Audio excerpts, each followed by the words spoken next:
Good evening, everybody. I'd like to call the August 19th school committee meeting to order. The first order of business is the Pledge of Allegiance.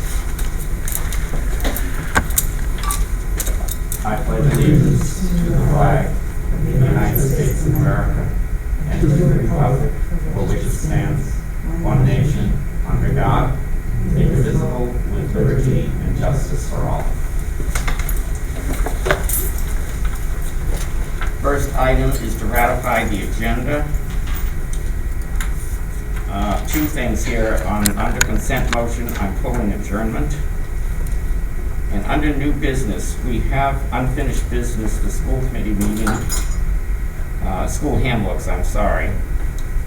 And we're saying we're going to postpone that to the 9/2 meeting, but we haven't voted on whether to change the dates or not. So I'm just proposing that we cover that before we get into the actual discussion of the school handbooks themselves.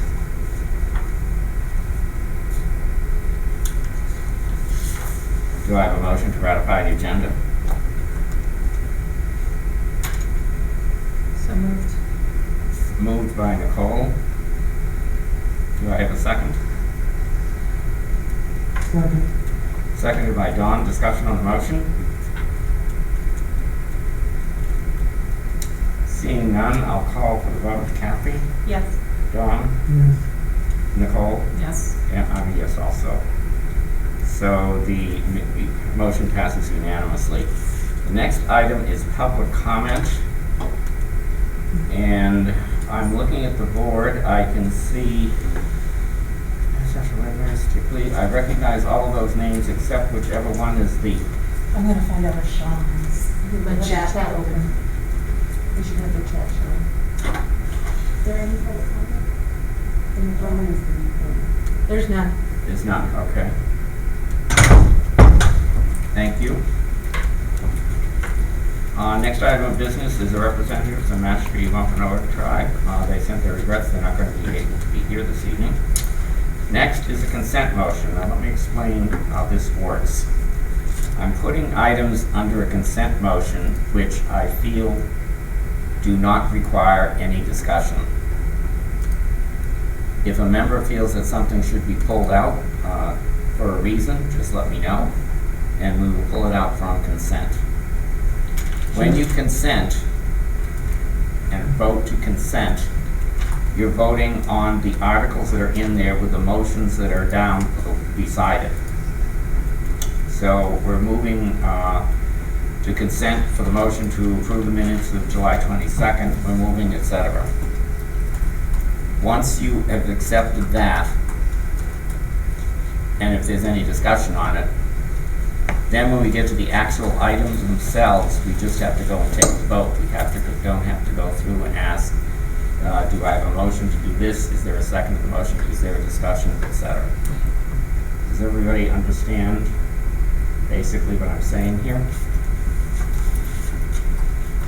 Does anyone wish any of these items to be pulled from the consent motion? Mr. Chair, I'd like to pull the warrant signing. Okay.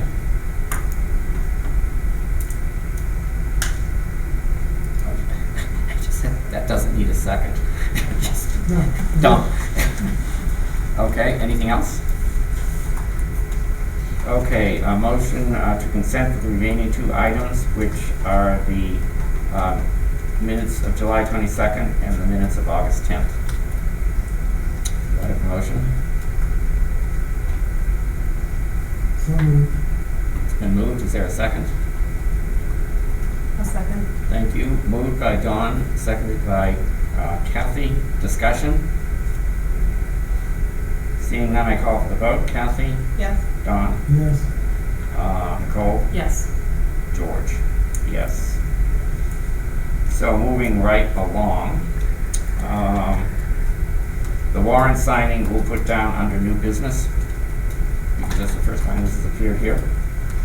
We've already had a motion to consent for the July 22nd, 2020 school committee minutes. All in favor? Kathy? Yes. Don? I'm confused. And the consent motion already approved in the minutes of July. Yes, 10th. that was to go by consent, so that it doesn't require a motion and it doesn't require any discussion, but we still have to take the physical vote on the item. I thought the consent motion covered all of the items in the consent motion itself individually. Does it not? As I understand it, it requires a separate vote. I will double check on that, but this evening we just have the second vote, if that's okay. Yeah, do check on that. Okay. Okay, Nicole? Yes. And George, yes. Motion to approve the minutes of August 10th. Kathy? Yes. John? Yes. Nicole? Yes. And myself. Yes. We're down to report of the superintendent. You're on. Okay, so we are deep into cohorting. We spent, I'm gonna say 4, I think hopefully say 5, getting our 7th through 12th graders who are hybrid learners grouped into their Mashpee cohort or their Falcons cohort. You didn't say 5 what? Days. It's not hours, people. It's days. So we started out, we basically have done that by buses. It's not necessarily whole sections of the town. I just want people to be clear on that. Yes, a bus route might be part of the Mashpee cohort, and a neighboring bus route might be part of the Falcons cohort. So it's not, we kind of looked at trying to make both teams, I'll say, heterogeneous. So we've looked at sort of socioeconomic, we've looked at kids on IEPs and all of that. And by doing that, we really actually came out quite balanced on our first. So at the 7th through 12th grade for the Mashpee week, we have 237 hybrid learners who are obviously alternating weeks. And then of that cohort, 65 students are remote only. And then of the Falcons cohort, that's 222 students, and right now there's 41 who are remote only from that group. Well, in addition, it's 222 are coming, and then there's an additional 41 assigned to that cohort who are not, they're going to be remote, but we have seats for them to join that cohort if they choose to start rotating in.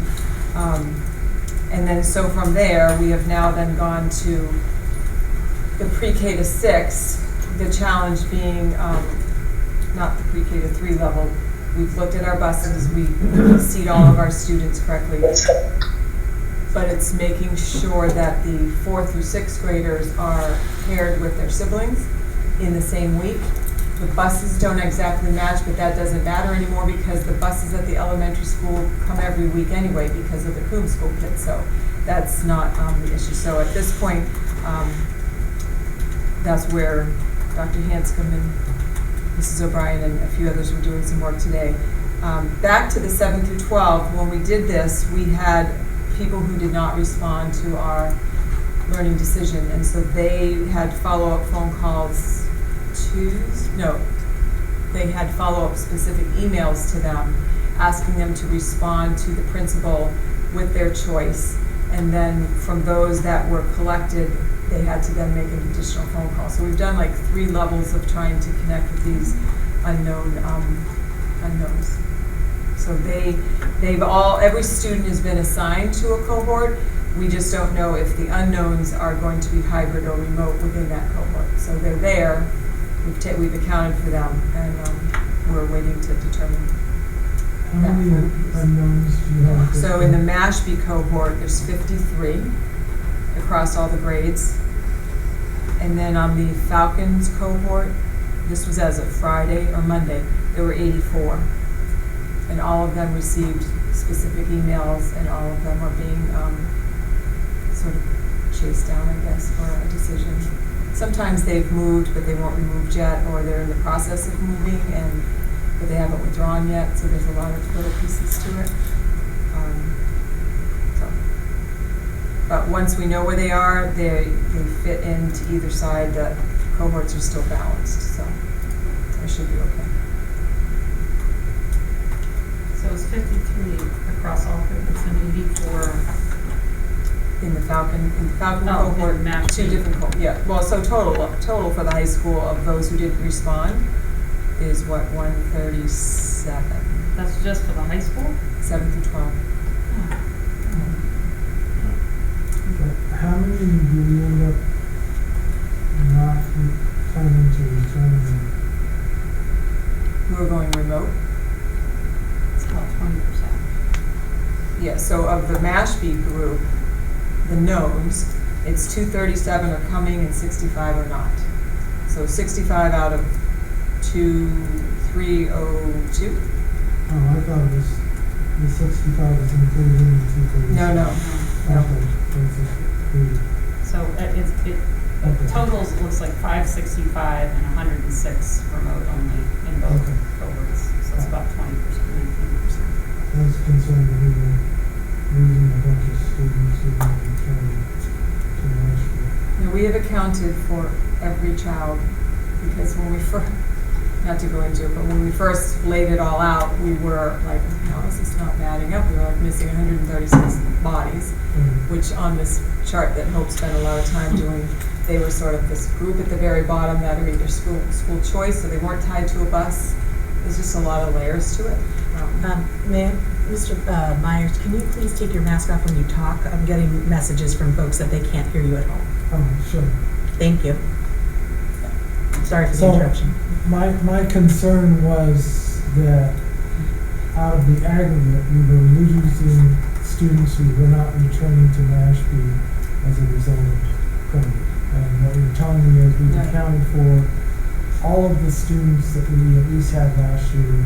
All the kids in Power School we have accounted for. Okay. I mean, there is some movement, but there's also movement in. Right. We also don't have placed, I know of sort of a pending list of students who haven't finished 1 or 2 pieces of the registration process. They're waiting to come in too, so there's a healthy list there. Just another question.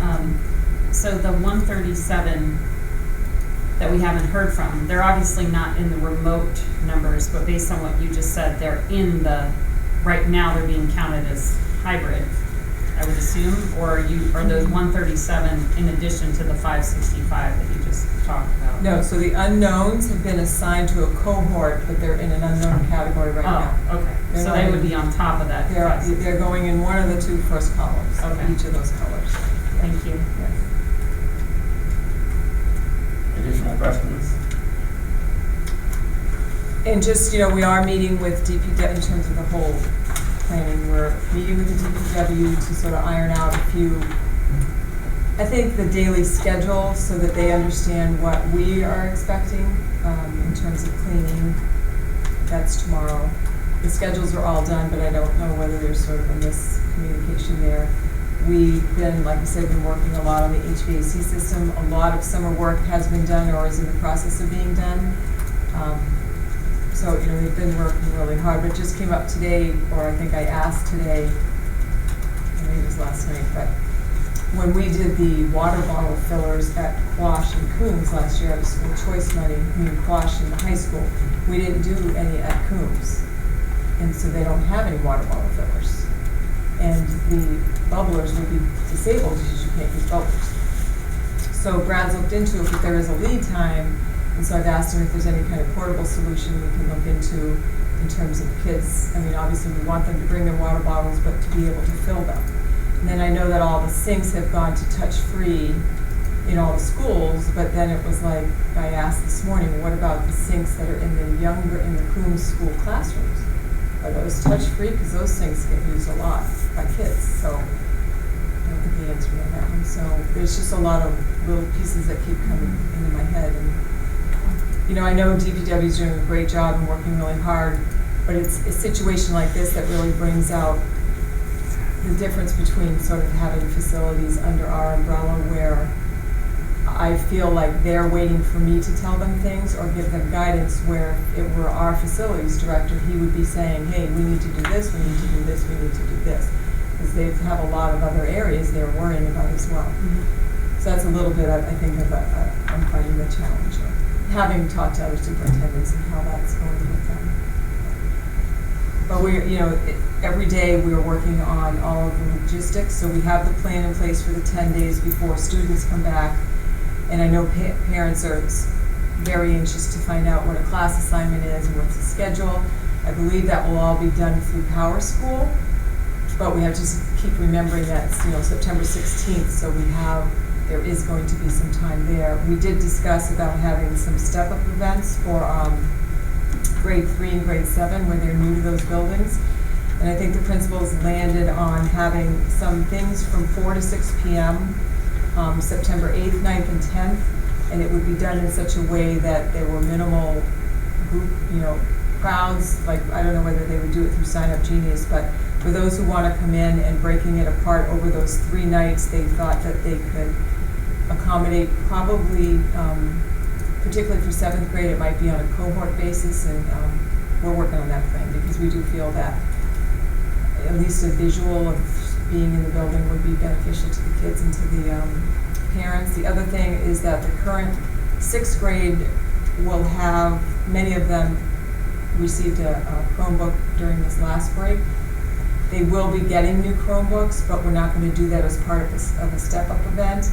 And I also don't think they're actually possibly in time.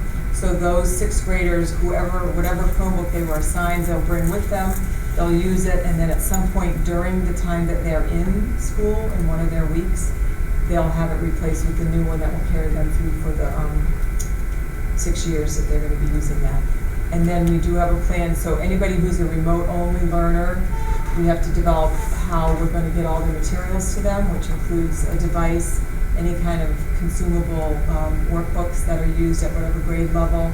Most of the textbooks are online, but if we have them available, some kids might have those.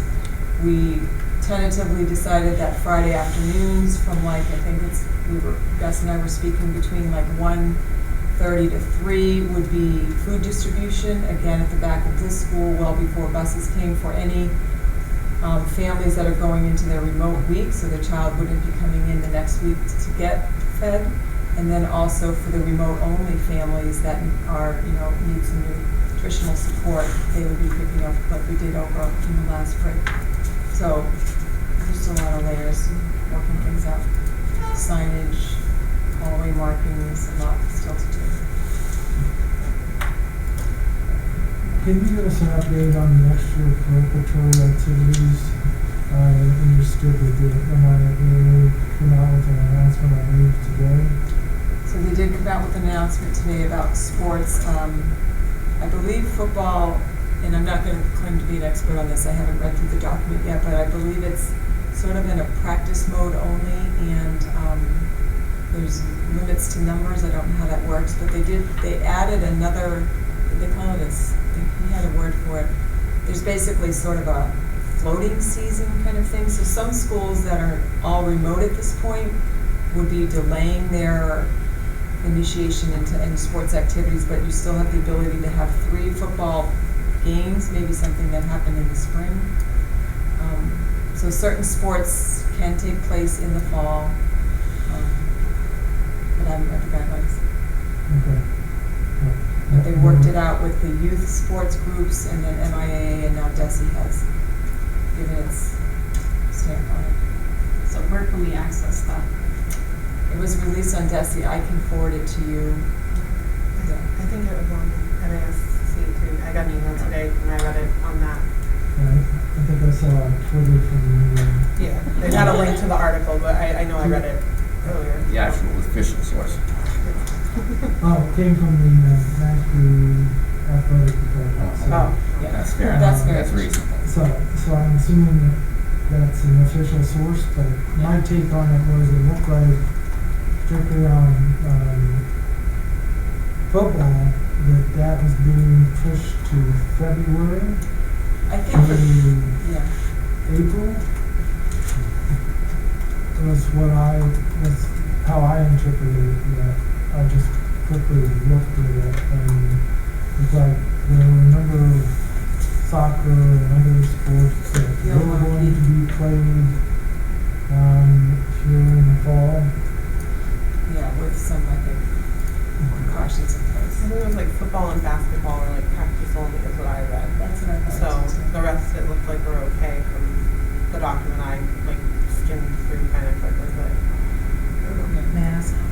Mr. Chair, perhaps Mr. Treveri could present at the next school committee meeting. Because I do think, since we're a public meeting, just speculating on what it is probably not gonna be as useful as having, oh, but I'm loud, as having Mr. Treveri come and speak about it. So does that work? That's fine. Get the official source. I just had another question, back on the earlier subject.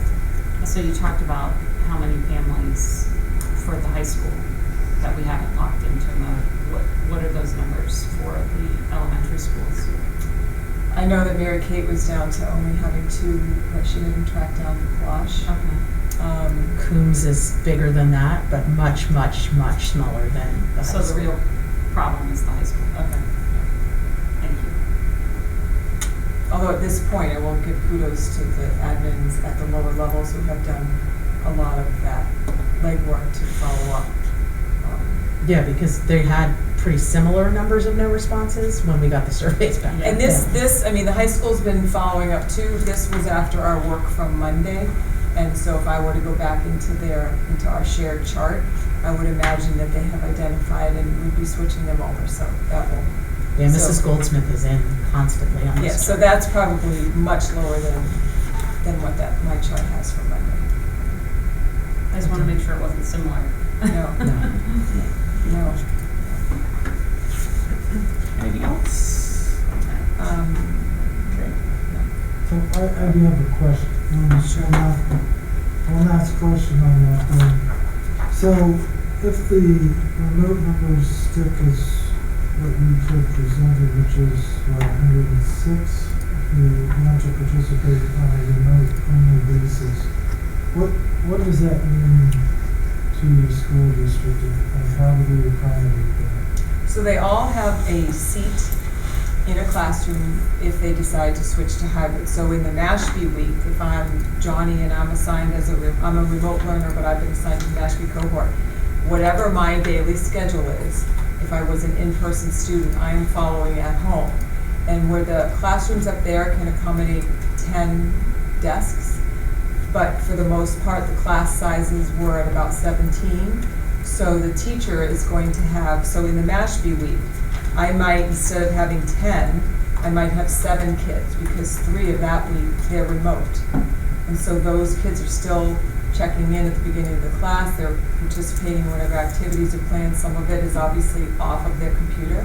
So there is a seat assigned to that child in every class. Same within the Falcon Week. So the way we've designed this is that as we progress, and the hope is that families will begin to feel more comfortable and will switch their child from 100% remote to hybrid. And it's already set up, and there's no adjustments that need to be made when that student decides to come in terms of their in-class learning locations. So for those individuals who are remote, it's no different than if they were participating via the hybrid model, except they're not. They don't come in for that week, that's right. Correct? They're just doing 2 remote weeks each, yeah. So, okay, so there's no difference in the learning patterns between remote and hybrid. They're going to follow the same schedule.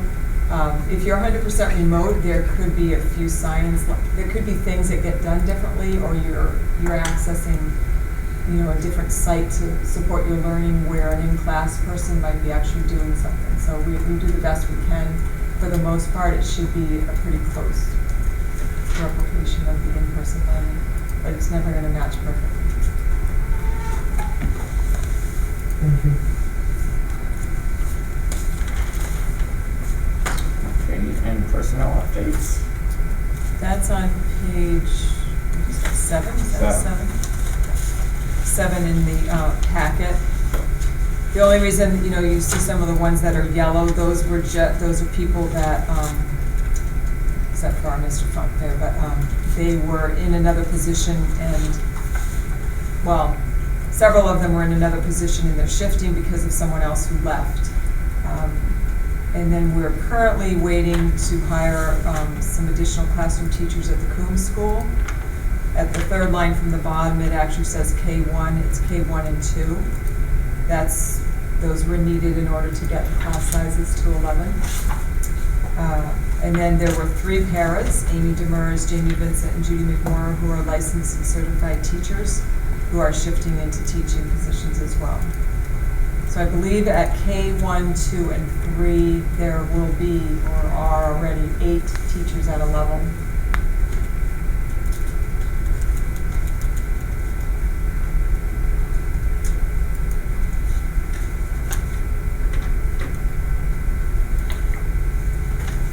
Questions?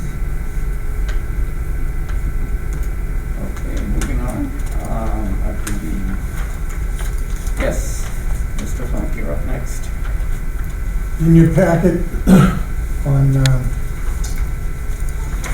what page is It's probably 8. it? What is it? It's 8. 8. On page 8, you'll see the budget to actual, which is our closeout for the FY20 budget. This amount at the bottom, 537,011,01, that's what we turned back to the town. And that figure has been verified with the town finance director. We worked very closely, I worked very closely with her at the end of the fiscal year. Right at the end, we did have a glitch, and we did find out what it was, and on the day we were closing out. So we closed out and we backed out some of the money from the salaries. So we turned back 537,011,01, which will help the FY21 budget. Are there any questions on that number? Okay, moving on.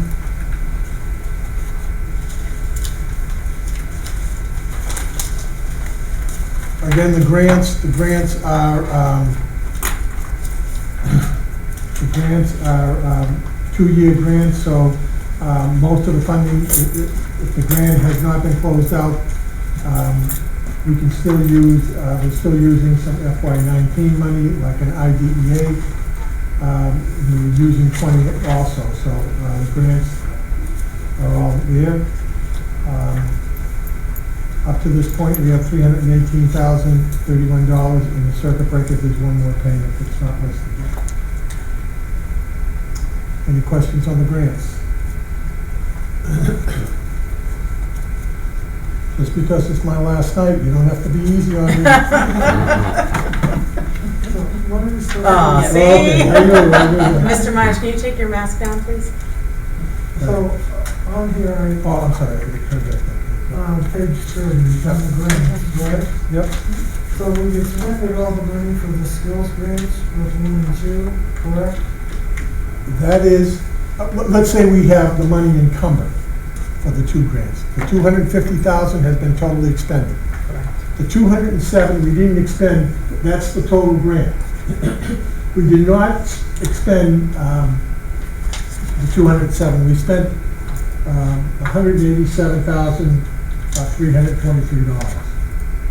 Okay? And we haven't received any of the funds? That is correct. We are working on that on, I would say, Dr. Hanscom, on a weekly basis. Yes, it feels that way. We both are emailing the state trying to get that money. They tell us it's in the pipeline, we should be receiving it. Is it a concern? No, it's No, coming. It's no, through the I'm governor's not concerned office. about it. I'm just concerned the timeline, you know. Right, Yeah. But I'm not concerned that we're not gonna get the money, no. okay, so that's all. No, I have no qualm about receiving that money. We'll get that money. Okay. Any other questions? There really hasn't any changes in the community school.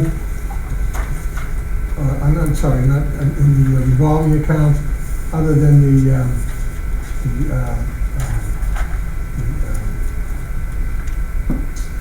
choice, which I have a separate page for, so I didn't bother putting it on here. So if we go to page 32, and this is where we have made out exceptionally well this year, and the main thing is because we had such a large surplus in the salary line, as you saw on that first page, the 600 and something thousand.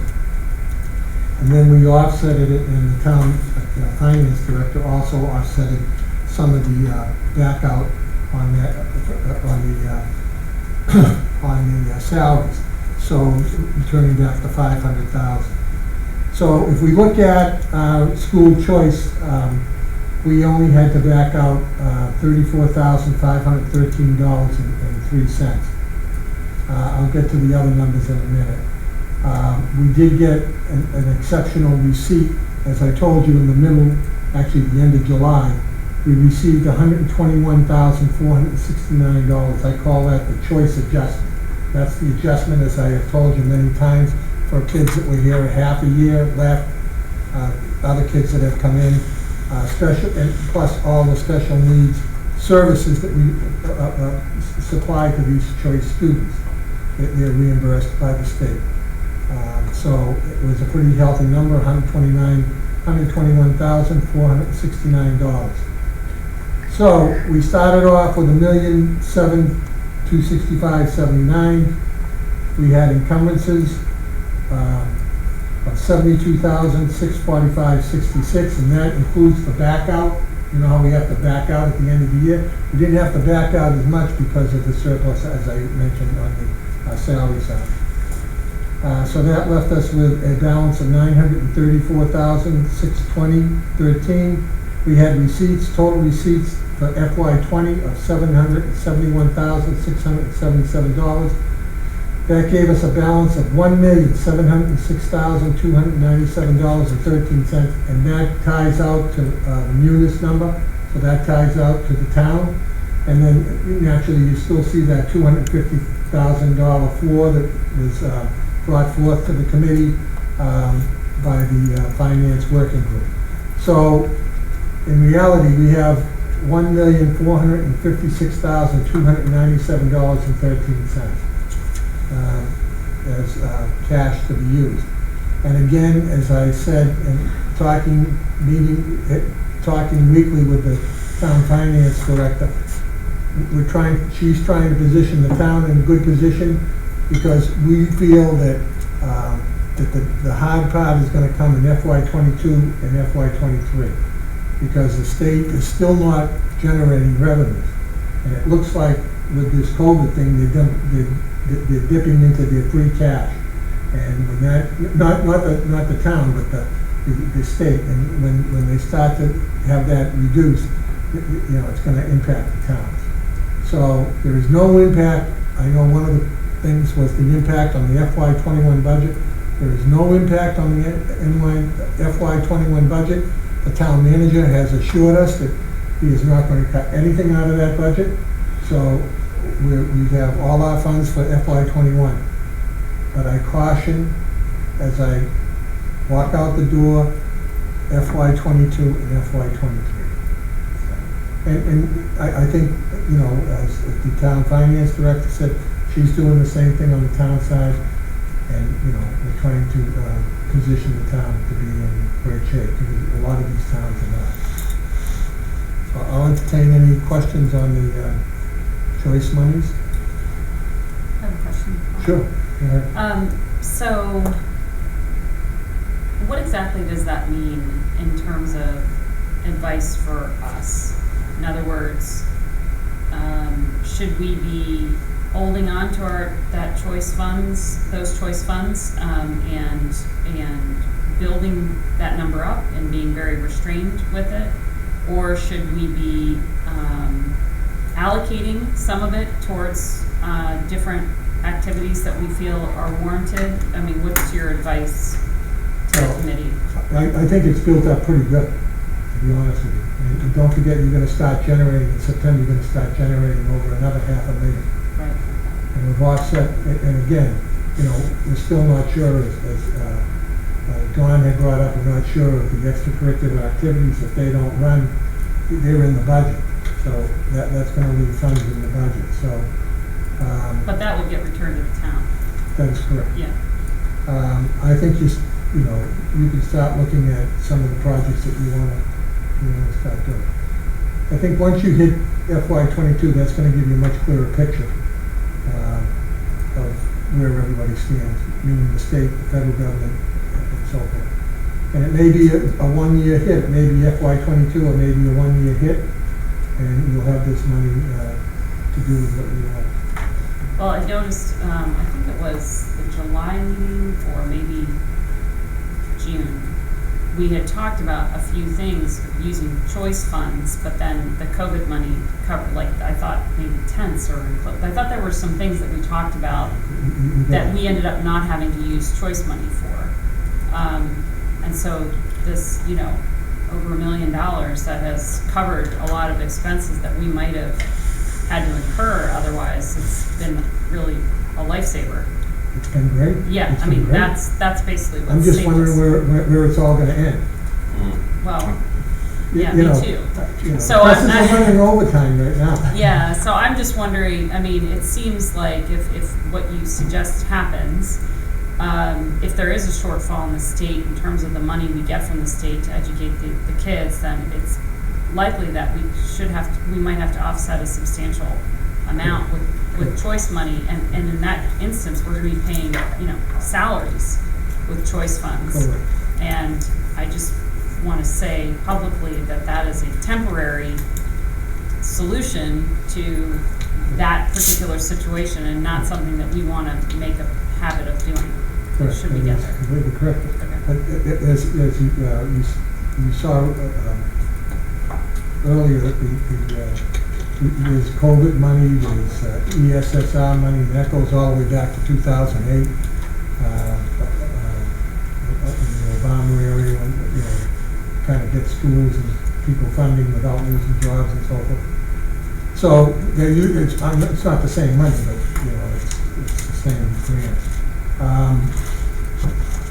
It's kind of a tough call. You know, we had $100,000 school lunch deficit. That was all covered by the CARES Act.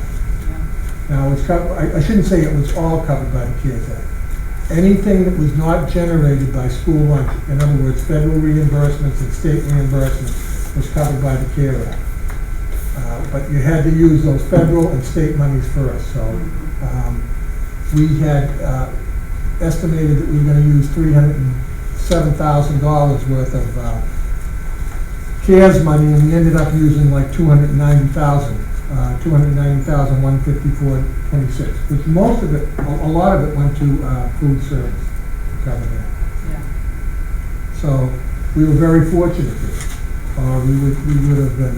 I would have been before you now saying we still have that $100,000 deficit, and I'd be looking at choice money to close out that account, because you can't leave that account in the deficit and carry it forward into the next fiscal year. Paul, Thank you. I think Mass, ultimately, what you're saying is that the committee would have to expend a significant amount more towards covering the expenses which are currently covered by appropriations. $4 million of our $20+ million budget is covered as expenses. I would expect going forward that the appropriation will continue to cover 100% of the teacher salaries and support salaries that we have in the budget.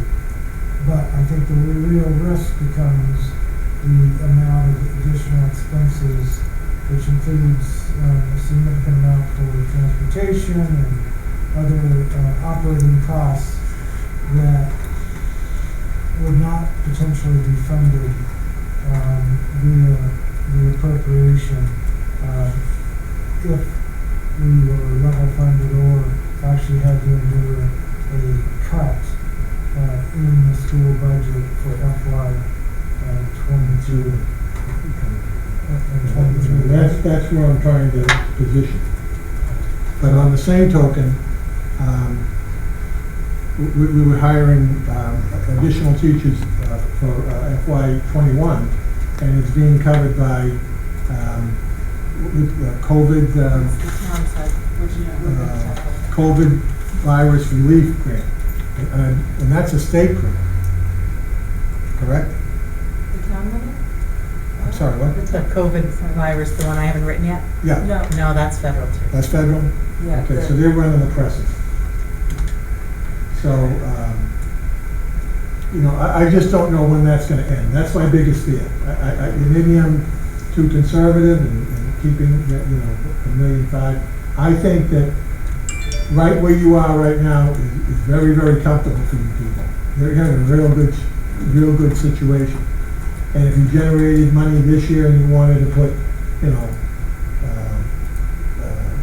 do something, you know, like the bubblers, that the superintendent talked about. It's like, you know, the superintendent comes to me, she says, we want to put bubblers in there, 15,000, get them. Those are things that are necessities, those are things that they need at the school. And if we have to use choice money for those, we use choice money for those. And what we do is, you know how I did it. I would charge those to a line item in the budget. If we didn't have to back it out at the end of the year, I don't back it out. Yeah, so we'd end up maybe not even having. It's not even happening. This year, we only backed out 35,000, and there were 2 additional ones that came in after the Yeah. actual program. You know, with the hope that this is a one-year experience, those personnel expenses are gonna go back down. So we shouldn't continue to incur these extra COVID-related expenses. But that's not impacting the FY '21 budget, Dawn, because those are coming out of that coronavirus grant. Right. So we're still not taking salaries from any place. You know, the superintendent said these were possibly 1-year situation. But let's hope that that's the case. I hope so. Any other questions? Slightly off topic, I know the town manager wants to get started on the budget really early for 2022, if 2021 was any indication. Well, I have received all of the budget manager's requests. Because of this coronavirus, the superintendent, myself, and the assistant superintendent have not been able to sit down and review that. They're like going Yeah. 10 different directions every single day. Between now and September 1st, maybe I can pin somebody down, or I can. Yeah, because it doesn't, I mean, that piece is important to have, and then you already have this access to all of the salary pieces, so Yeah, it's not a long process, it's just the time to go over the budgets to just see go over it. if what's in there is what we want in there. I have that all pretty much prepared. Okay. Yeah, on that same thread, you know, that we had talked about, you know, like, some of the things that we funded out of choice last year was meant to be this more strategic process with cooperation with the teachers and the administration and all this stuff, and so that's why I'm thinking, we're just like, none of that stuff's gonna happen this year. If we need things right now, it's mostly COVID relief money that's being used, and that's like the thing we're focused on. And there's not gonna be much extra that, until we get our feet under us, all that other stuff is just gonna sit, right? Like, we're not. It doesn't mean it won't roll out a little later into the year, I don't think anything, I would say up through December, but then once we kind of have a good feel for things, I hope we'll return to a little more normalcy in some of those initiatives and. I mean, on the one hand, you could see that teachers might, you know, like the mini grant program that we did for teachers might really help this year, of many years. But I don't even think teachers know kind of what is going to be happening yet, so. Yeah, I think they might have a better understanding after they've sort of gotten a little of their planning in place.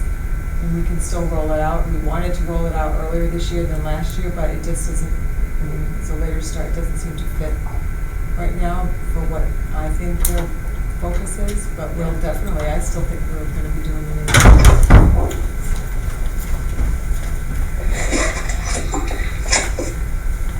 Thank you. Thanks, Sean. I agree with the superintendent. I think, you know, once you get schools open, things kind of rolling along. December, I think you'll be fine. I think you're in a great position. I mean, other school districts are laying off people, and we're able to meet the needs of the students, which is, that's what it's all about. Yeah. Well, it was a very nice parting gift, Paul. Yes. You Thank you, teed that up. We'll remember you very fondly. I'm sure.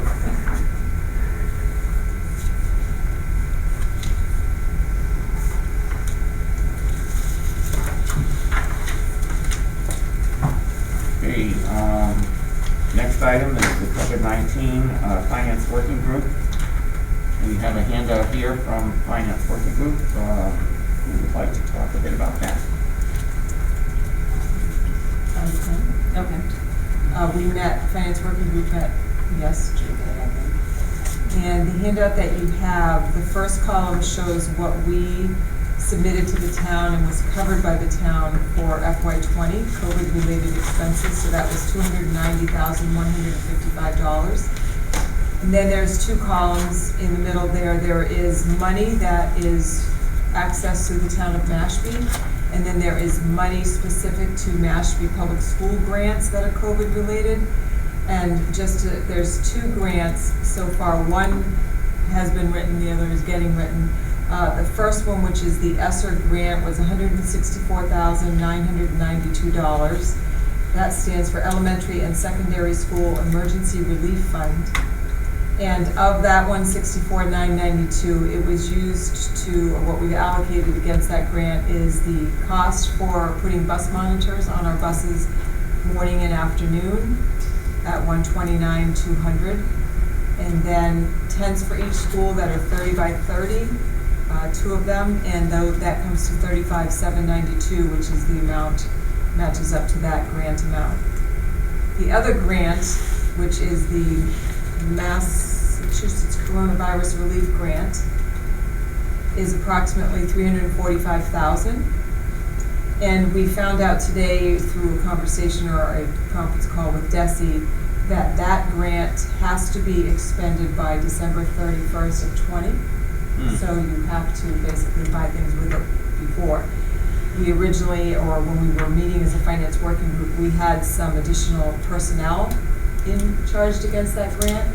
So what you're looking at is we have moved items that can be purchased and cleared by December 31st against that grant, and we have put the personnel needs against what we submit to the town. So you see that the personnel, the extra personnel that's related to the class sizes we have to have, comes to $276,775. So that is on the column that shows going against the town's money, and then you see going against the $345,000 grant, there are touchscreen Chromebooks that will be for kindergartners, and then the balance of Chromebooks needed for Quash and Coombs comes to the $110,383. Then there are staff Chromebooks. They are all upgraded staff Chromebooks at $76,857. There are 10 TouchView interactive panels being purchased for $63,050. And then for school year 2021, the Google Voice accounts for educators comes to $30,936. So those four items, I believe, are what total the $281,226 that you see down below next to the grant, and that leaves a little bit of money left there. It could be used for the water bubbler filler, the water fillers at Coombs, and we're also looking into whether it might be needed to support some nursing assistant role, which if that's the case, that would be on the town side as well. So at the top of that green column, which is the grants specific to the Mashpee Public Schools, $510,142, and we have allocated $446,218. So total so far, and this is not counting the DPW COVID-related expenses that are specific to our buildings, because that is a town side expense, but in a way, it's related to us. So this is only reflective of sort of our Mashpee Public Schools spending related to COVID. And so the total from all three columns is $1,119,722. So just to clarify, we have not received word on some of these that we have been approved for the amounts requested, correct? We have not received, are you talking about expenditures?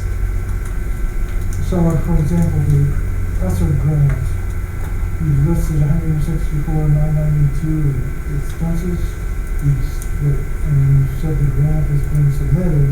Have you received response that the grant has been approved? Oh, may I? Yes, please. We received a response that they needed another signatory form.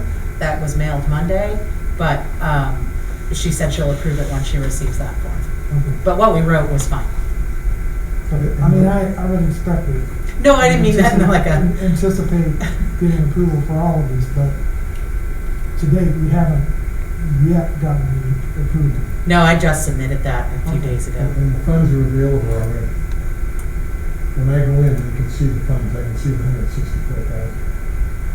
But they're just waiting for the Just can't grant. get it. Huh? Just I kidding. can't get it, no, they won't let me have See it. it. You gotta click it there, And the 345, we haven't submitted No. yet, but we intend to submit for that amount. We're optimistic that we'll get the entire amount, correct? Oh, we'll definitely get the entire amount. It's an entitlement. Okay. So that's the grant, that's $225 per student, right? Yeah. So we're entitled to that. Okay, so we just have to do it. All right, so there's no question, we'll do all those. They're both entitlements, like Title I and like 240. So Okay. I could say that I wrote something super fancy and that's why we're getting them, but it would be a big lie. No. But we can keep updating this as we go through. I think it's a good tracking in my own peace of mind as well. And so, Are there any others that we're aware of that we need to be pursuing? Grant one. Additional items? No, the commissioner said today that they were really expecting some more federal money, but they're not feeling super positive about that flowing into Massachusetts right now. As of today's call.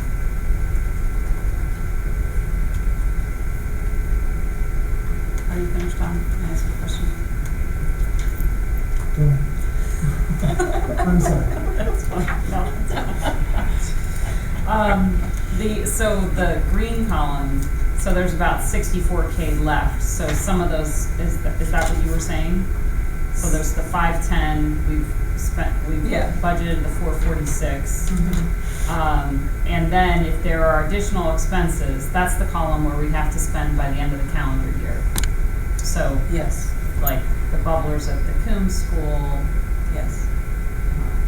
Not that those couldn't land on the blue column as well. yeah, They could, because that's definitely a change in an environment due to COVID. You're not allowed to use your fountains anymore. You still need to be able to have kids get access to water. yeah. So, And I think what we talked about, yes, in the finance working group was that the grant to the town is kind of use or lose. Whatever they don't spend of that $1.2 million grant, they don't get it. So they're trying to expend their funds at the same time we're trying to expend ours.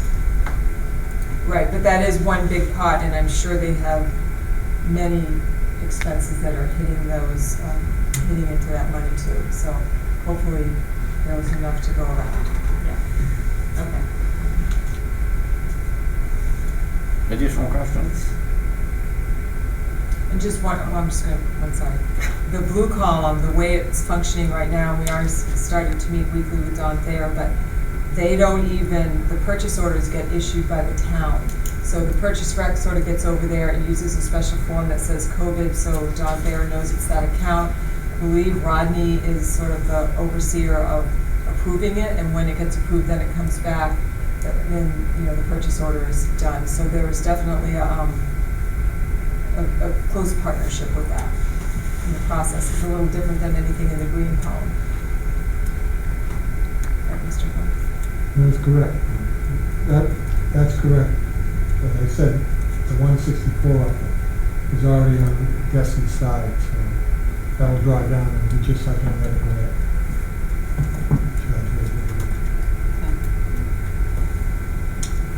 Okay, next is subcommittee reports. First is policy. Emergency COVID-related policies, EBC and EBCF. Copies are on page 33 to 39. This, I believe, has gone through the policy committee and has been approved, or the policies have been approved. And I believe it was a recommendation that we just skip first reading and vote. Am I correct there? Yes. Okay, thank Yes, you are correct. Okay, so any comments on either of those policies, please? So, I was inclined before we voted tonight to push out the packet to make sure that families were aware of these policies. There's some pretty explicit descriptions of what constitutes face coverings and sort of, all those things. How is this going to be distributed?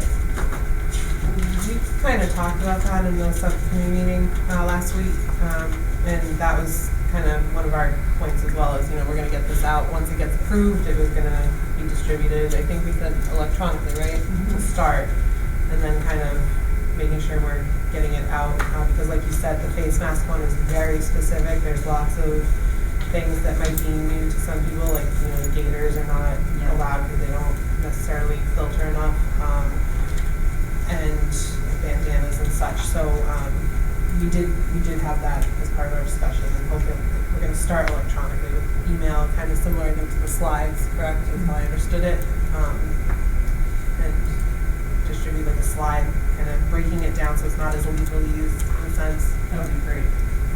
That was one of my concerns. Can I add one thing about that then? Yeah. The description that you're seeing in here was taken directly off of our back-to-school plan. Oh, So okay. this is not the first time they're seeing our description about masks. Okay. It just happened that it We meshed made very it, made well sure it with- matched, exactly. Yeah. Okay, gotcha.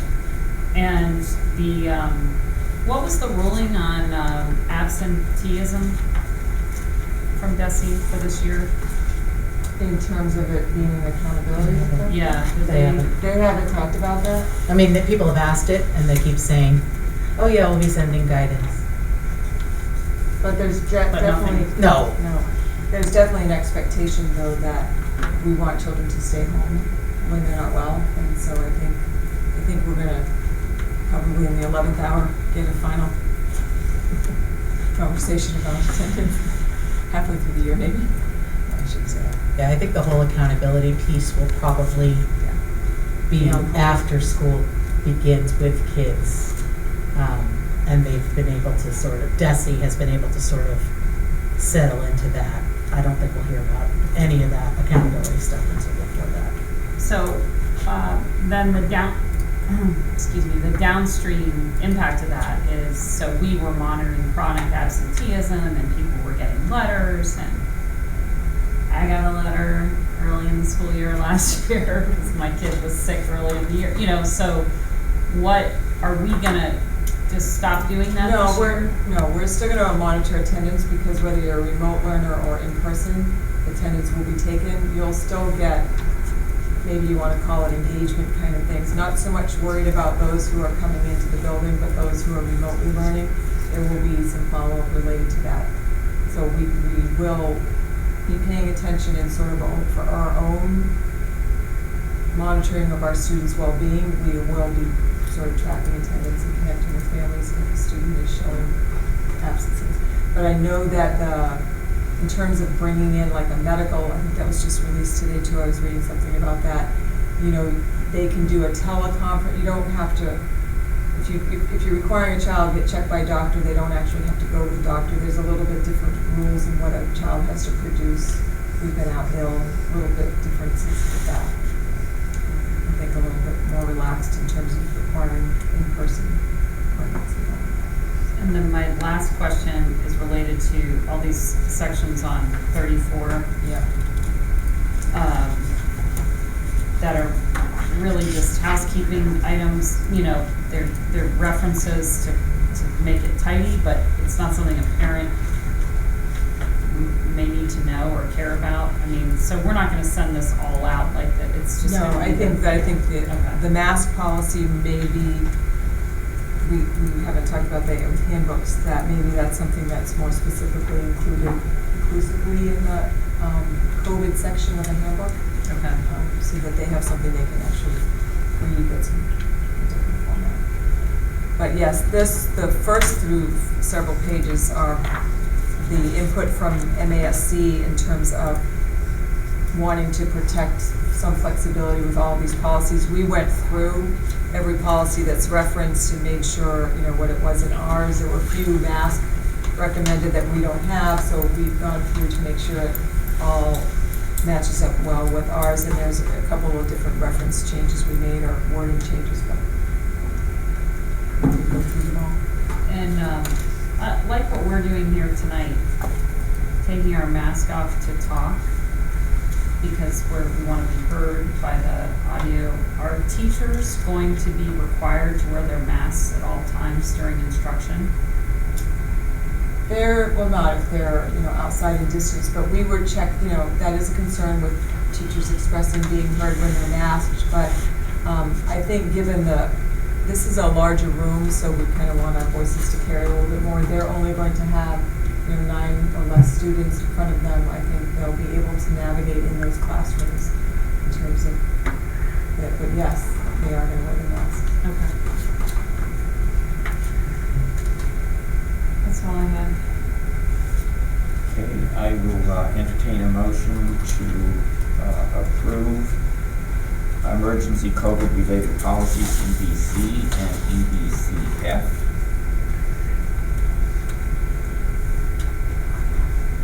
Mr. Chair, I make a motion to approve the emergency COVID-related policies, EBC and EBCF.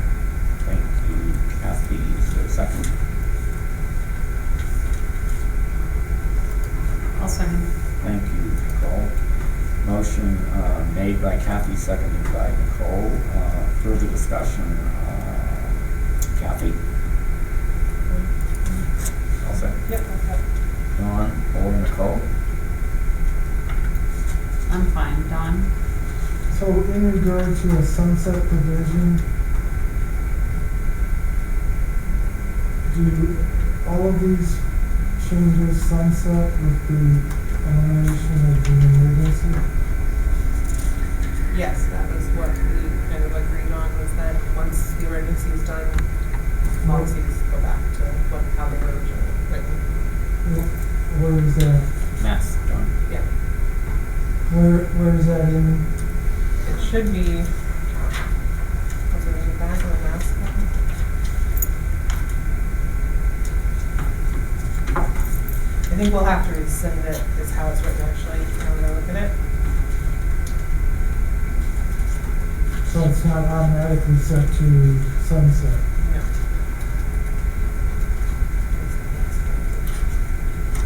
Did we discuss that? I don't remember doing that, but I think it's better, personally, I think it's better to have actually actively rescind versus, because just as we're sort of evolved into this situation, which had a lot of phases and gray areas, I think this committee deciding we're good, or maybe guidance from the state, I don't know, would be when you might want to go and say, we no longer need a mask policy, so we're going to retire it. Okay, so there's nothing built into I the don't think policy? so. On the last page, it is the last sentence, this policy will remain in place until rescinded by the school committee. Of the mask. The mask policy. Sorry. Right, That's true. that's the mask policy. but Yeah. that's- Yes. There's a lot of other changes that take place here. The other ones aren't really specific changes, it just gives us some flexibility, but there's nothing specifically changing in any of those policies as I recall this. No. It was just giving us sort of an ability to tweak if you needed to, based on the situation. Well, basically gives the superintendent the power to suspend any and all policies during the back-to-school plan. Or during the Yeah, I mean, implementation yeah, bottom of of page the 33. back-to-school plan, correct? Is that right? Yeah, at the bottom of page 33. General district goals affected by the pandemic.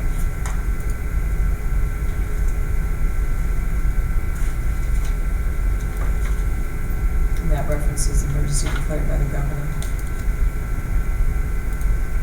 Yeah, it makes it seem like once we don't have the emergency anymore, These go. Yeah. these go This- away. That was how I The understood it. authority is contingent upon, The emergency. The emergency. For the. that's what it says at the bottom of 33. Yeah, for the EBC supplemental grouping versus the mass policy is separate. The mass policy, we'd have to vote on. The EDC, once the emergency is declared no more, these go away, is how I understood it.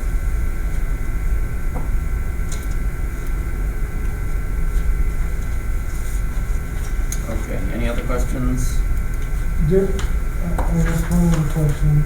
So during, does this empower the superintendent to modify graduation requirements?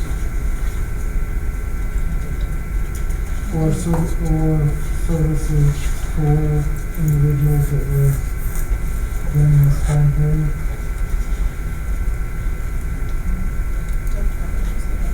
That it wasn't specifically in the policy. Yeah, it wasn't, yeah, the policy, the policy we currently had didn't specifically have anything really written in it, so there wasn't really a change that necessitated the principal or the superintendent having to need that, so we kind of just left it as is, for the most part. Yeah, there was no reason to include it because Yeah. it doesn't exist in our current No, policy. so initially that was in the packet that we got, but we removed it from the meeting purpose because we didn't have it already. Okay. But students at risk, that is being modified, correct, on page 35?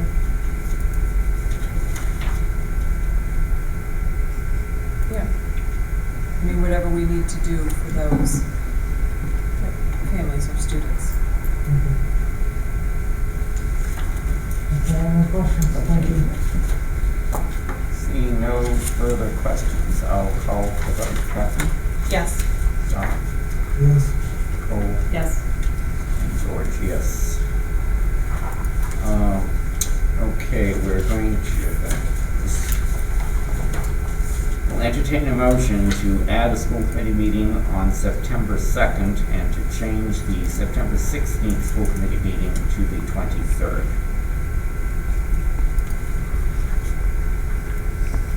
What is the purpose of changing the 16th to the 23rd?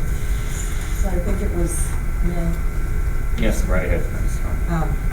well, we talked about the fact that there's so much going on that we feel like going from the 19th all the way to the 16th of September was a long gap for you. And then the 16th is also the very first day of school for whoever the first groups are. And so to have the meeting that night, we felt we'd be able to share a little bit more if we had one on the 23rd about what that first week looked like of learning for various groups of students. I might also suggest we may tentatively schedule something for next week, a shorter meeting, and if we need to for the MOA. So, and I know that would have to sort of be posted, so after tomorrow's meeting, we'll have a better gauge, and Gail will be able to post whether it's, like Monday, Tuesday, or it can't be Monday, it can't be Tuesday, Wednesday. I would suggest that we schedule one regardless, because we need to have an update from the committee anyway On the MOA. on the status. And on the MOA and what, Don, sorry? Status. On the Oh, status status, of the, got it. of the opening plan. So you want a full school committee meeting next week and then the following week as well? Because next week's not, Next week is the executive. just executive. I don't,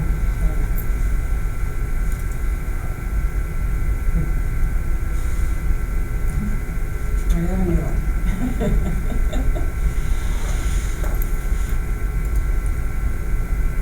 I think it could be a short update for the public. It could be. The only reason I might steer away from Wednesday night is I believe there's a large Cape-wide meeting trying to be organized that involves sort of all the Cape school doctors and superintendents trying to sort of develop a system for testing within schools, or to be, that's the topic of the conversation. So I would really like to be able to attend that, and it's tentatively being set up for next Wednesday. But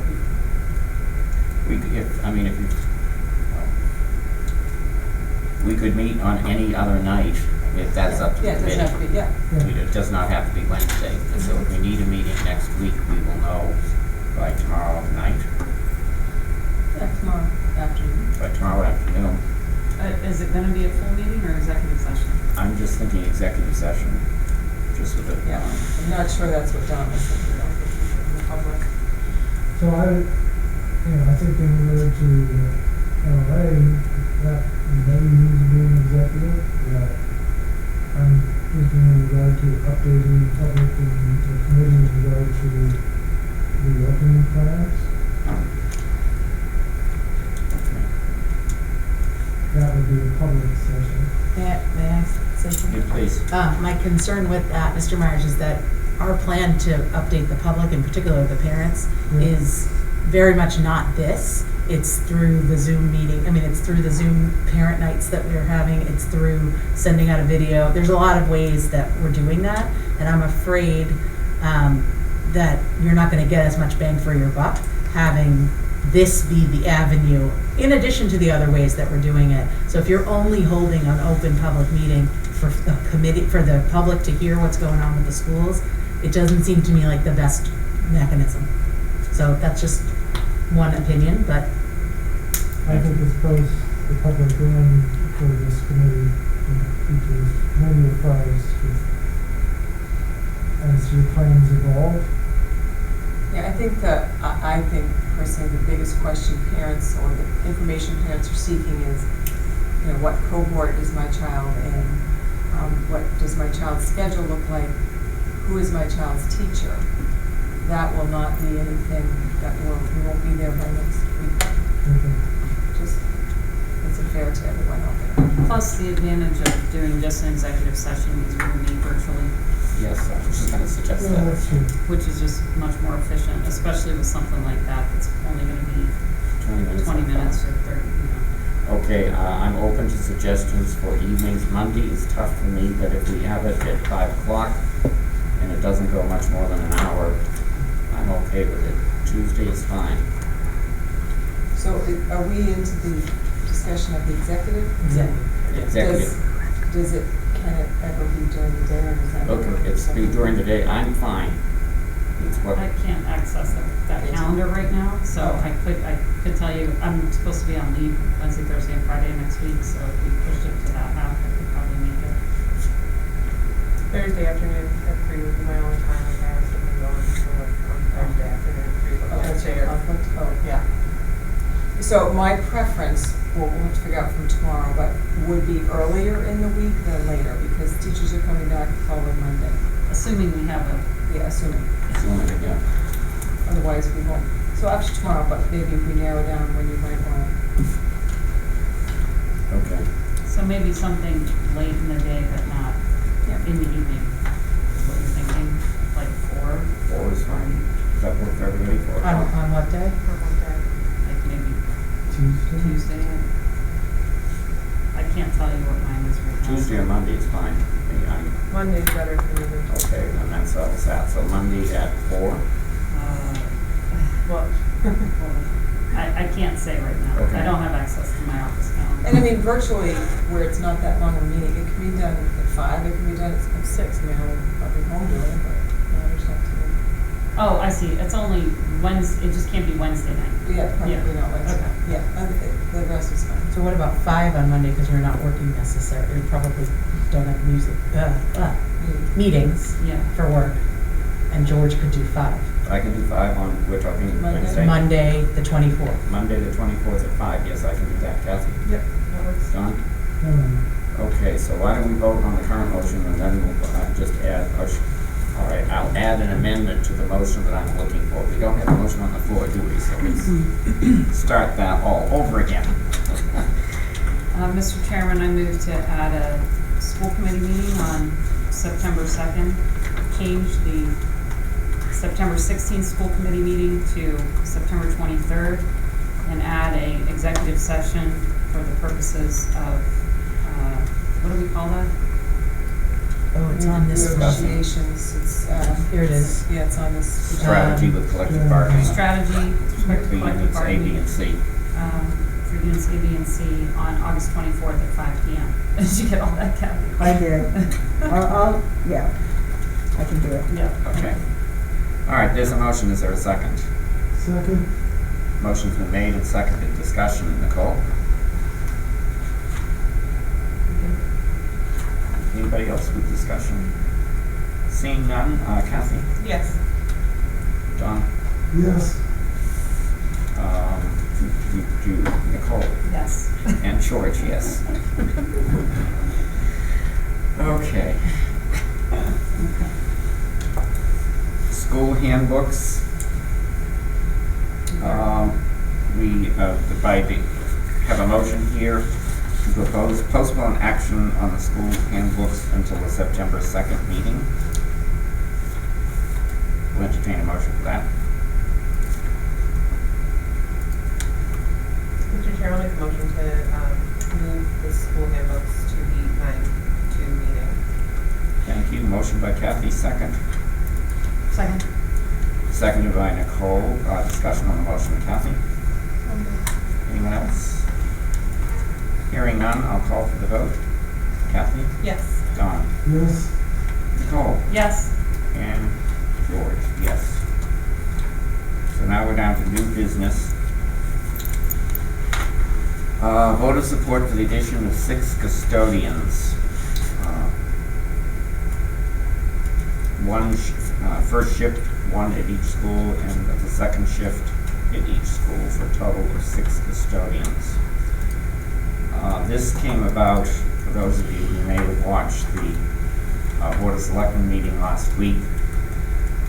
I was invited there to make a presentation of what was going on with the schools. I was joined by the superintendent. There was discussion about what was basically brought the Board of Selectmen and anyone that was listening in the audience up to date with what was going on with the schools and what the current plans were.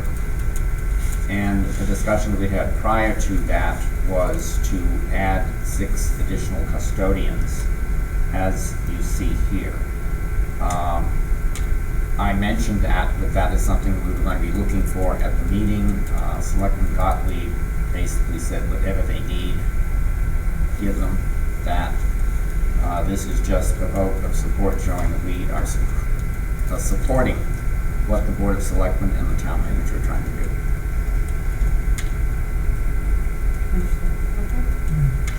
So we have a motion to, how do we word this one? That the Mashpee School Committee is voting to support the addition of 6 custodians, 2 for each school, each shift.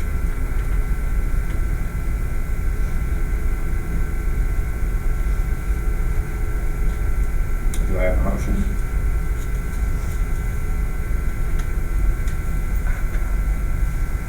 so moved. Moved by John. Is there a second? Second. This is a second by Kathy. Discussion, John? Well, I thought I read in the paper that the Board of Selectmen were doing 3 additional custodians. Oh, I'm sorry. I thought I read in the paper that it was 3 additional custodians that the Board of Selectmen were doing. That was, that was part of the discussion, and after that, Rodney came in with up to, I think it was 9 custodians that the school department might need, and it was left to a decision between the superintendent and the DPW manager as to exactly how many custodians would be needed for each and for what shift and where, which is where the number of 6 new custodians comes from. Yeah, I confirmed because George did want that specifically on here with the DPW. And they're looking to do 1 day custodian at each school and 1 night custodian at each school. So it's 6. That meeting with the Board of Selectmen was, I think, more generalized conversations. And that's probably where the paper picked up on, because I did hear anywhere from 6 to 9 was kind of what was said. So, I Okay, That's- It went actually from 3 to 9. At some, depending on who was talking. Right. okay. But it was agreed that the number would be, that we actually needed would be a discussion between the superintendent and the Department of Public Works, Catherine, to arrive at the exact number that we would be looking for. And the number that was arrived at is 6. Okay.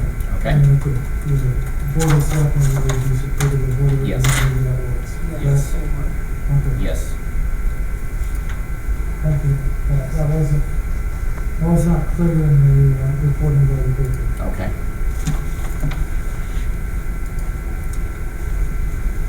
Now, I can blame Age on this. Do we have a motion on the, has the motion been made? The motion's been made, and it hasn't been seconded. Any further discussion on the motion? Thank you.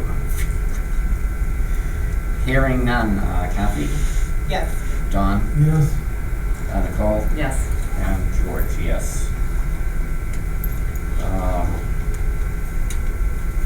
Ratification of the memorandum of agreement. I move that this item be postponed until the September, I can't move. I would entertain a motion that this ratification of the memorandum about extending be postponed until the September 2nd meeting.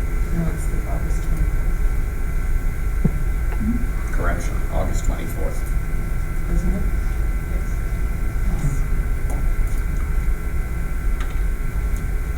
So moved. Thank you, Nicole. Is there a second? Second. A point of second. order, Point of order, yes. how can we have a vote on something that doesn't exist? Because we're scheduling. We're moving off the agenda. But It didn't exist when we put it on the agenda for this meeting. We're not ratifying anything, we're just, you're just- originally we thought we would be ratifying the memorandum of agreement this evening. It is not complete to the point where the committee can ratify it. So we had it down here for a vote. We're just moving that to the next scheduled meeting, which is August 24th. So we will have to go into public session to approve it, or because we can't approve it in executive. Right. So that means you're gonna have to post the meeting for Monday. I know, that's why We have to. after tomorrow, we all have to do it So tomorrow. we'll have enough time. It will have to be done tomorrow. There is enough. It has to be tomorrow afternoon.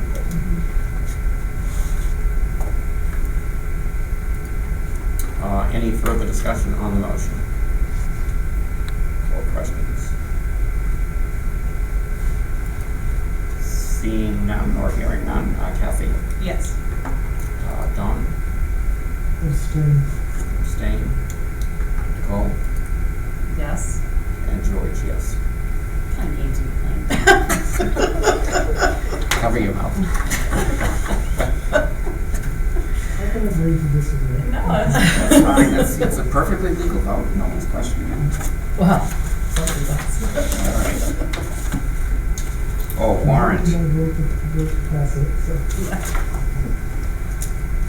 Yeah. Taken out of the consent motion was the warrant signing, which would be a motion to return to school committee policy of 3 signatures.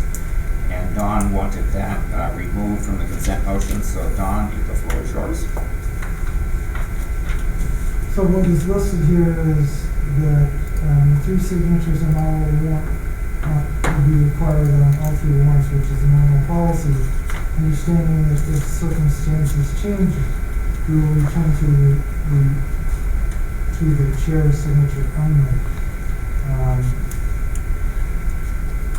Isn't that a totally separate motion and separate circumstance? It's really just a motion to return to our normal policy, is it not?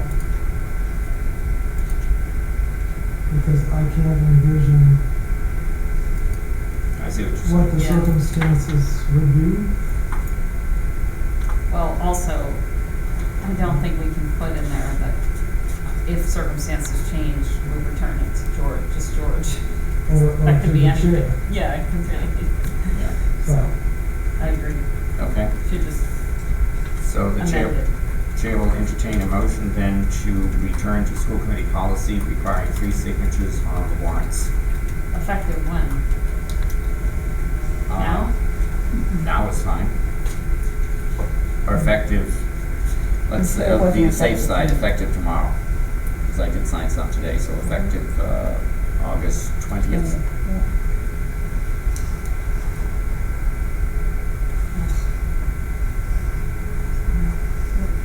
You know, this is, in my opinion, unnecessary right now. Okay, It's much simpler to allow you to sign the warrants. You're in the building, meeting with the superintendent. And everything that's getting paid right now is all this grant. I mean, we're not even expending any money right now. So I don't know what the rush is, because then you're bringing us into got it. more of us have to keep coming in. So I don't know if we need to make it effective tomorrow. I mean, I don't know, it seems like when schools are open, I would suggest we table this and that's why we can do it. Okay, motion, is that? I see the point behind it, I'm fine, I wanna get back to that, that's fine, but until Until we're more normal? the reason that works is because we're in and out of the building so much, as school committee members, and, you know. I would suggest that minimum we wait until school starts, Till the students are in school. until students are back in school. School's open. Until school is open. Okay, so, That would be my recommendation, but we can put it on the next, see if Jeff agrees, we can put it on the next agenda if needed. okay, so, Second. We'll Are we just table it tabling to the September September 23rd meeting? 2nd meeting. Right, Yeah, September 2nd. because the 23rd would be after school. Okay, table to the September 2nd meeting. Chair will entertain a motion. Made by Dawn, is there a second? Second. Second by Nicole, discussion, Dawn? I'm good. Anyone else? Hearing no further discussion, we'll call for the vote. Kathy? Yes. Dawn? Yes. Nicole? Yes. And George, yes.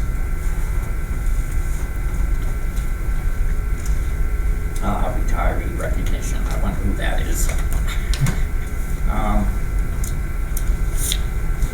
Thinking about what I might say today, and I ran across an article that in this date in 1853, When Paul started. Nothing to do. just slightly before Paul started, and I was, Paul and I were on, anyway, a guy by the name of Gail Gordon developed a process where you could condense milk. And that eventually became a thriving business, a New York Stock Exchange 500 company, from just the condensation. And as I was thinking about that, I thought that perhaps the remarks that I had here for about 2 hours, I should cut them down just a bit. And so what you're getting here is a very condensed version of all of everything, our thanks of the school committee for everything that you've done for us, me personally, from arriving here and walking me through the budget, answering the same question probably 10 times. Your attention to detail, your willingness to be around, it is much appreciated by myself and I'm sure the other members of the committee. And so on behalf of the committee, I would like to present you with just a small token of our appreciation. There was no, Does any other member of the committee wish to say anything or add to that? Well, I'd like to give Mr. Funk a moment and echo George's thanks and gratitude. When I first started, first of all, you are just such a treasure in terms of your knowledge and just background and history. And I'll never forget the day you explained busing to me.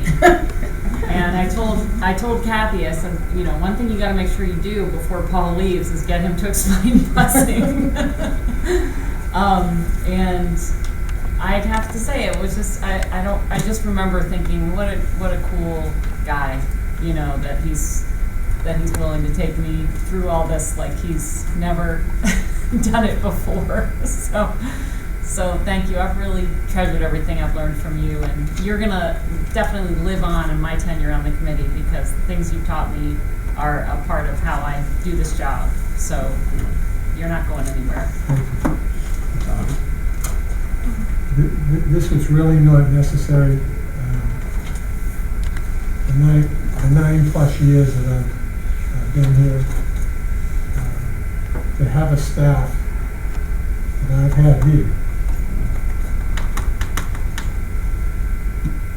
second to none. So, it's kind of an emotional night for me. So, I'm gonna miss the office. I know Darlene won't miss me losing my telephone. That just happened.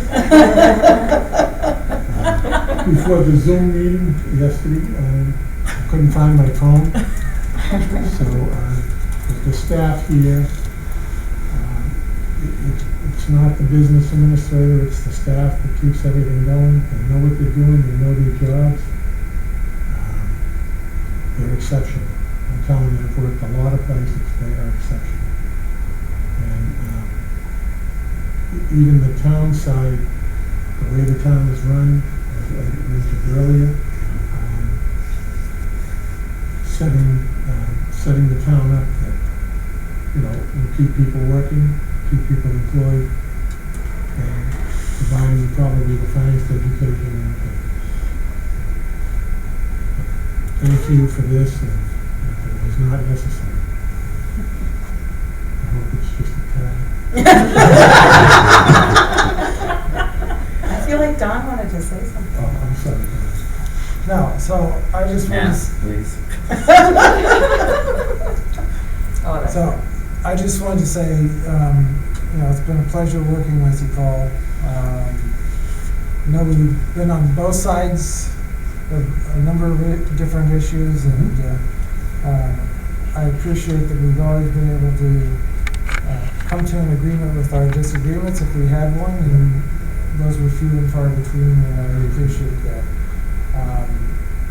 I hope that this retirement that you're about to take, you'll actually take in earnest,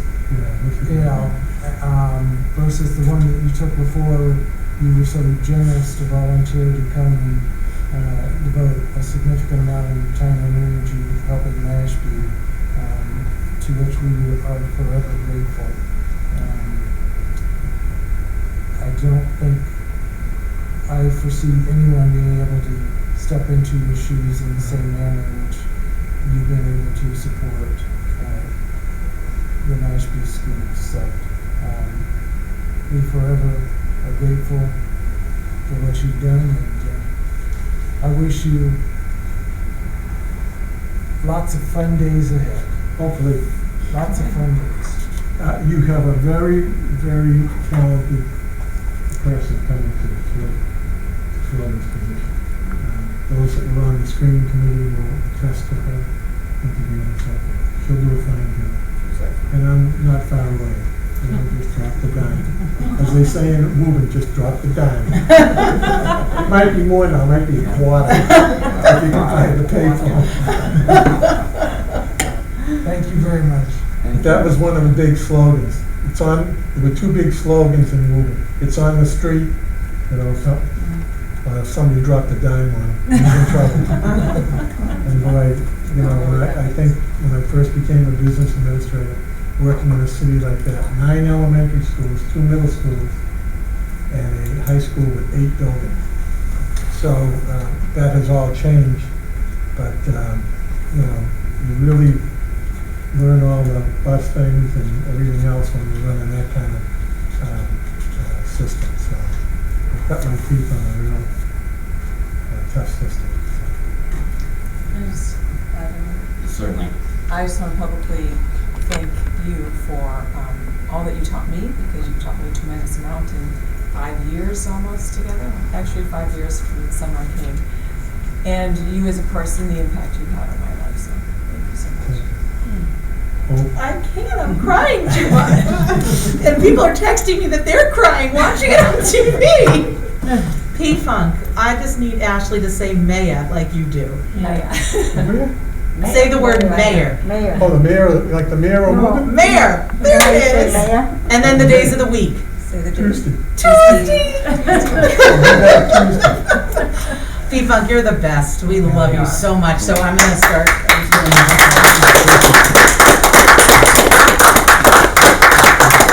Thank you so much. One of a kind. Thank you. A I don't know legend. about that. A legend. A legend? Legend. Yes, you're a legend. Thank you. The mayor of Woburn said he knew me. That's a plus. That's a plus. I told you guys that I went to that meeting. I went to a mask meeting and I got to meet the mayor of Woburn. And the only thing I know about Woburn is that Paul was from there. And so I said, oh, our business manager's from Woburn. And I said, your name, and they said, who? And he goes, oh, you tell him. And I was like, so I had to come into school, tell Paul, I didn't know you knew the mayor. And I had to go back there for my daughter. She was applying for a variance on an addition on the house. And the mayor came down and said, I heard Paul Funk was in the house. Enjoy your retirement. Enjoy it, it's well deserved. Very much. Any additional business to come before the committee? Before you slap that gavel, one question. Just before the meeting today, tonight, the governor announced that every kid was going to have a flu shot before he came back to school. I happened to do my kids' physicals optimistically a few weeks ago. And when I inquired about flu shots, they said they're not usually available until November.